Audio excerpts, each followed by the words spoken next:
میں آپ حضرات سے یہ گزارش کرنا چاہتا ہوں کہ الحمدللہ مجھے دنیا کے مختلف حصوں میں جانے کا موقع ملا ہے۔ دنیا کے 6 بر اعظم میں سے کوئی بر اعظم ایسا نہیں ہے جہاں میں حاضر نہ ہوا ہوں، اور خاص طور سے ان ممالک میں جہاں مسلمان اقلیت میں ہیں، وہاں کے حالات کو دیکھنے کا بھی اتفاق ہوا ہے، وہاں کے مسلمان بھائیوں اور بہنوں سے خطاب کا بھی موقع ملا ہے، ان کے مسائل سے بھی فی الجملہ الحمدللہ واقفیت حاصل ہوئی ہے۔ لیکن اس تمام تجربے اور مشاہدے کے نتیجے میں جو بات میں سمجھتا ہوں وہ یہ ہے کہ جن ممالک میں مسلمان اقلیت میں ہیں، وہاں ان کا سب سے بڑا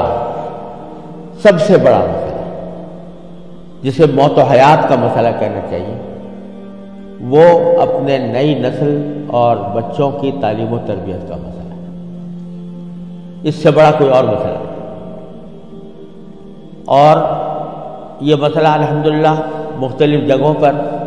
مدارس کے قیام کے ذریعے، مکاتب کے قیام کے ذریعے اور اسلامی اسکولوں کے قیام کے ذریعے ان کو حل کرنے کی کوشش کی جا رہی ہے،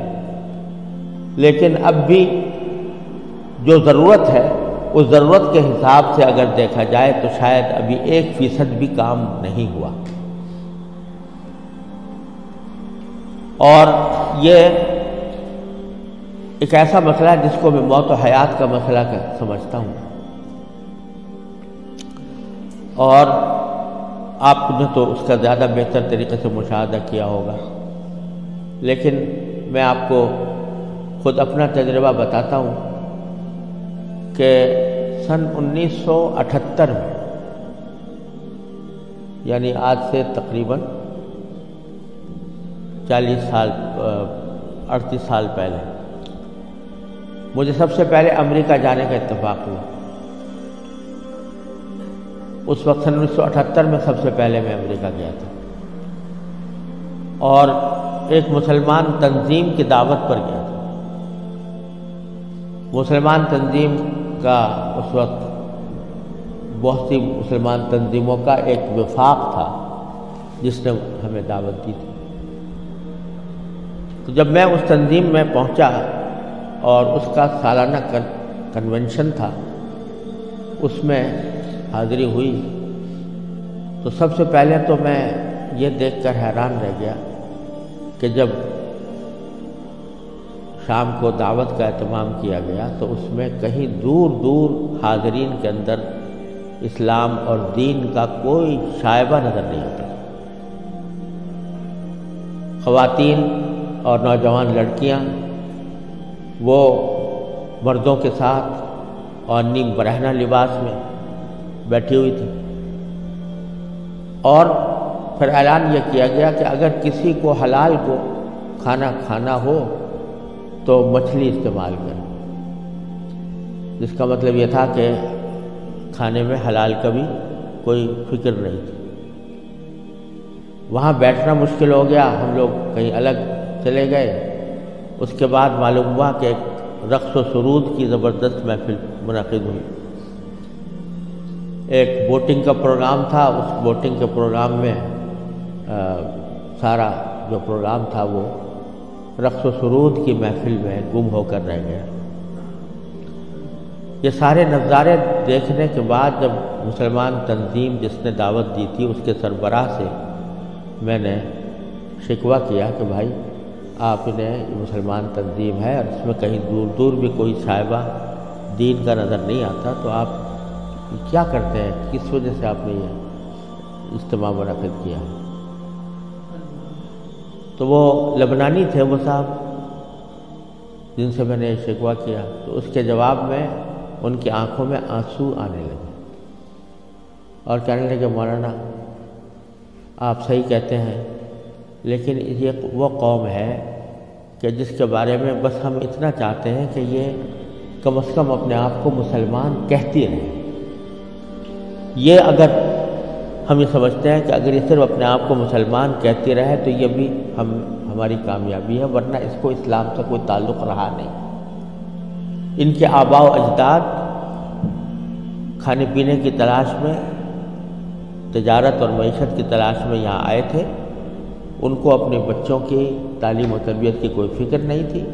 یہ اسی ماحول کے اندر پلے بڑے ہیں، اور اس کے نتیجے میں ان کو دور دور بھی کہیں ان کے اندر کوئی شائبہ دین کا نظر نہیں آتا۔ ہمارا کام صرف یہ ہے کہ ان کو اس بات پر جمع کر لیں کہ بھئی تم مسلمان ہو، اپنے آپ کو مسلمان کہتے رہو، ورنہ اسلام کی کوئی چیز ان کے اندر باقی نہیں رہی۔ یہ منظر میں نے 1978 میں اپنی آنکھوں سے دیکھا، اور یہ عبرت ہوئی کہ اگر مسلمانوں نے اپنے بچوں کو، اپنی نسلوں کو صحیح تعلیم و تربیت دینے کی طرف توجہ نہ دی تو اللہ بچائے یہ اس بات کی کا اندیشہ ہے کہ اللہ بچائے جو آنے والی نسلیں ہیں وہ اللہ بچائے مرتد نہ ہو جائے۔ اور اگر خدا نہ کرے ہماری اس بے توجہی اور غفلت کی وجہ سے ایسا ہوا کہ ہماری نئی نسلیں گمراہ ہوئیں، غلط راستے پر گئیں، تو اس کا وبال ہمارے اوپر، کیونکہ قرآن کریم کا ارشاد یہ ہے کہ یا ایھا الذین آمنوا قوا انفسکم واہلیکم نارا۔ جہنم سے بچانا صرف انسان کے لیے اپنا فرض نہیں ہے کہ وہ خود اپنے آپ کو بچائے، بلکہ اپنے گھر والوں کو بچانا بھی اس کی اپنی ذمہ داری۔ اور یہ بڑی شرم کی بات ہوگی کہ ہمارے آباء و اجداد نے ہمیں اللہ تعالیٰ کے فضل و کرم سے ایمان اور اسلام کی دولت ورثے میں عطا فرمائی، اور ہم اپنی اولاد کو اللہ بچائے غلط راستے کے اوپر ڈالنے کے ذمہ دار بنے۔ اس سے زیادہ شرم کی، اس سے زیادہ نقصان کی کوئی اور بات نہیں ہو سکتی۔ لہذا یہ مسئلہ جس اہمیت کے ساتھ توجہ کا محتاج ہے، اللہ تعالیٰ کا بڑا فضل و کرم ہے، اب حالات میں تبدیلی آ رہی ہے، خاص طور سے انگلینڈ میں اور امریکہ میں بھی اب بہت مسلمانوں کو اس طرف توجہ ہوئی ہے، ادارے قائم ہو رہے ہیں، لیکن جس پیمانے پر ضرورت ہے اس پیمانے کی ابھی تک کمی ہے،